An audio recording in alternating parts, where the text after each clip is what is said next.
Hi everyone.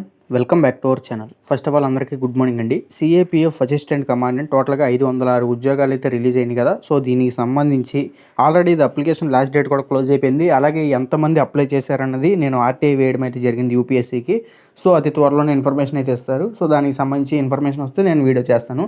So ఇప్పుడు మనకేంటంటే main టాపిక్లోకి వచ్చినట్టయితే పేపర్ 1 ప్లస్ పేపర్ 2 ఇందులో ఉంటాయి కదా. పేపర్ 1 ప్లస్ పేపర్ 2కి సంబంధించి ఏ టాపిక్స్ ఇంకా కవర్ చేయాలి, ఎక్కువ ఏ టాపిక్స్ నుంచి అడుగుతానికి అవకాశం ఉంది. ఓకే, అసలు ఎస్ఏ రైటింగ్ అసలు క్వశ్చన్స్ అనేవి ఎలా అడుగుతారు ఎస్ఏ రైటింగ్లో, మనం ఎస్ఏ రాయాలంటే ఏ టాపిక్స్ నుంచి క్వశ్చన్స్ అనేవి అడుగుతారు, అవి ఏవి ప్రిపేర్ అవ్వాలి అనేది ఒకసారి చెప్తాను. ఓకే, మీకు చాలా ఇంపార్టెంట్ వీడియో అండి ఇది, అర్థమైందా? అవసరమైతే ఈ వీడియోని మీరు షేర్ చేసుకుంటారో లేకపోతే సేవ్ చేసుకుంటారో మీ ఇష్టం, ఏమైనా చేసుకోండి. తర్వాత ఎగ్జామ్ అయిపోయిన తర్వాత అప్పుడు ఒకసారి ఓపెన్ చేయండి. సేమ్ ఇదే మాదిరిగా క్వశ్చన్లు అయితే మీకు ఎగ్జామ్లో అడిగారన్న విషయం అయితే తెలిసిద్ది, అర్థమైందా? అవి ఏమేంటి టాపిక్స్ ఏంటి అనేది ఒకసారి మీకు క్లారిటీ ఇస్తాను. ఓకే, ఇదొకటైతే గుర్తుపెట్టుకోండి. మనకి ఎగ్జామ్కి చూసుకున్నట్టయితే 70 రోజులు మాత్రమే ఉంది ఎగ్జామ్కి. సో చాలామంది కొంచెం ఇనిషియేషన్ అయితే వచ్చిందండి, కొంచెం మార్పు అయితే వచ్చింది. ఏంటంటే ఈ ఆఫీసర్ లెవెల్లో చాలామంది మన తెలుగువారు ఎవరో ట్రై చేయట్లేదని నేను ఎక్కువ పుష్ చేశాను వీడియోస్ ద్వారా మీకు. సో మీకు ఏంటంటే చాలామంది ట్రై చేస్తాం బ్రదర్, బట్ ఏంటంటే ఎలా ఉంటుందో మాకు ఎక్స్పీరియన్స్ అయితే తెలియదు కాబట్టి ఈసారి అయితే రాస్తాము. బట్ ఏంటంటే నెక్స్ట్ ఇయర్ ఇది ఓకే, మేము ప్రిపరేషన్ కంటిన్యూ చేయగలం అనుకుంటే ఒక 1 year ఎఫర్ట్ పెట్టి 2025 మట్టికి సిన్సియర్గా ప్రిపేర్ అవుతాం అని చెప్పడమే జరిగింది. సో అది చాలా నాకు ఒక మార్పు అయితే కనిపించిందండి. చాలా మంచి ఉద్యోగాలు బాగుంటాయని చెప్పుకోవచ్చు. అలాగే దీనికి ఐపీఎస్ ఆఫీసర్కి డిఫరెన్స్ ఏంటి అనేది కావాలంటే నెక్స్ట్ వీడియో అయితే చేస్తాను. ఓకే, ఐపీఎస్ ఆఫీసర్కి ఎటువంటి తీసిపోని ర్యాంకు, బట్ ఏంటంటే ఐపీఎస్ ఆఫీసర్ అంత క్విక్గా ప్రమోషన్స్ ఉండవు, అంత లెవెల్లో అయితే ఉండదు. దాని మీద 1 grade అయితే తక్కువే. కథ ఏంటంటే డిఫరెన్సెస్ ఏంటి అనేది కుదిరితే చేసుకుందాం ఆ వీడియో కూడా. ఓకే ఫ్రెండ్స్, ఇక మెయిన్ టాపిక్లోకి చూసుకున్నట్టయితే సిఏపిఎఫ్ అసిస్టెంట్ కమాండెంట్లో మెయిన్గా పేపర్ 1 అలాగే పేపర్ 2 అయితే ఉంటాయని మాట్లాడుకున్నాం కదా. ఈ పేపర్ 1లో ఒకసారి చూసుకున్నట్టయితే ఇది కంప్లీట్గా ఆబ్జెక్టివ్ టైప్, అర్థమైందా? మీకు మల్టిపుల్ చాయిస్ క్వశ్చన్స్, ఇది కంప్లీట్గా ఆబ్జెక్టివ్ టైపు, అలాగే ఓఎంఆర్ బేస్డ్, అర్థమైందా? మీకు ఆన్లైన్ కాదు, యూపీఎస్సీ ఆన్లైన్ కండక్ట్ చేయదు. ఇందులో ఒకసారి చూసుకున్నట్టయితే history, economy, polity and international relations, geography, current affairs, arithmetic and reasoning, general science and environmental studies, వీటి నుంచి క్వశ్చన్స్ వస్తాయని మాట్లాడుకున్నాం. యాక్చువల్గా ఇవి సబ్జెక్ట్స్, ఇంగ్లీష్ అనేది ఉండదు. ఓకే, పేపర్ 1లో ఇంగ్లీష్ అనేది ఉండదు. ఒకసారి ఇందులో చూసుకున్నట్టయితే ఇవన్నీ స్టాటిక్ సబ్జెక్టులు అండి. మీకు ఏదైతే వీటికి బెస్ట్ బుక్స్ ఏంటి అనేది కూడా చెప్పాను. ఓకే, ప్రీవియస్ వీడియోలో ఒకసారి అయితే మీరు చెక్అవుట్ చేసుకోవచ్చు మన ప్రీవియస్ వీడియోస్. ఒకసారి డిస్క్రిప్షన్లో లింక్ ఇస్తాను, ప్లేలిస్ట్ అనేది. ఇప్పుడు ఒకసారి చూసుకున్నట్టయితే యాక్చువల్గా మీకు నిజంగా దీనిపైన సిన్సియారిటీ ఉంటే మినిమం 1 year ప్రిపరేషన్ అయితే కంపల్సరీ ఉండాలి. పేపర్ 1కి ప్లస్ పేపర్ 2కి మినిమం 1 year టార్గెట్ పెట్టుకోండి. పర్ డే 8 hours చెప్పును సార్ ఉంటే డెఫినెట్గా మంచి మార్కులు అయితే వస్తాయి. ఓకే, ఒకసారి ఇందులో ఒకసారి చూసుకున్నట్టయితే మీకు ఇవన్నీ స్టాటిక్ సబ్జెక్టులు. మీకు అప్డేట్ అయ్యేదాల్లో కరెంట్ అఫైర్స్ ఒకటి. కరెంట్ అఫైర్స్ అయితే ఎప్పటికప్పుడు అప్డేట్ అవ్వాల్సిన అవసరం అయితే ఉంటుంది. సో దాంట్లో భాగంగా మీకు మెయిన్గా 2023 జూలై నుంచి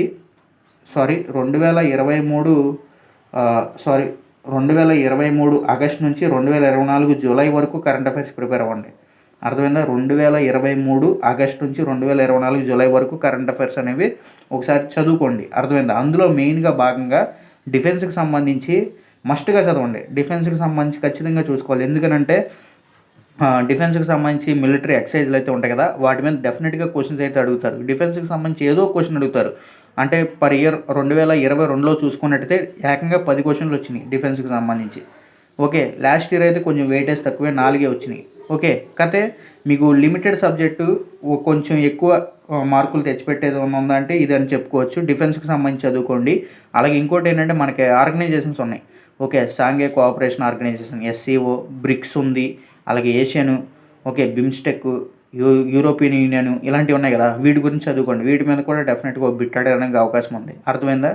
ఇక నెక్స్ట్ వచ్చేసి క్యోటో ప్రోటోకాల్ అని ఉంటుంది కదా. మనకి ఏంటంటే ఎన్విరాన్మెంటల్ స్టడీస్కి వద్దాం. ఎన్విరాన్మెంటల్ స్టడీస్లో భాగంగా క్యోటో ప్రోటోకాల్, బాసెల్ కన్వెన్షన్, ఇవన్నీ దేనికి సంబంధించినవి అనేది ఉంటాయి. వాటి గురించి కూడా చదువుకోండి. డెఫినెట్గా వాటి నుంచి కూడా బిట్స్ అనేవి వస్తాయి, అర్థమైందా? ఇక ఎలాగో ఇవన్నీ మీరు మెయిన్గా ఆన్సర్ చేయగలరు, ఎందుకంటే ఇవన్నీ కొంచెం స్టాటిక్ సబ్జెక్టులే. ఓకే, హిస్టరీ నుంచి ఏం అడుగుతారు మహా అయితే మొఘల్ సామ్రాజ్యం గురించి ఏమైనా అడగొచ్చు. ఓకే, యాన్షియంట్ హిస్టరీలో గుప్తుల గురించి కానీ మౌర్యుల గురించి కానీ. ఓకే, మీకు ఇది అంతా తెలుసు కాబట్టి నో వరీ అబౌట్ దట్.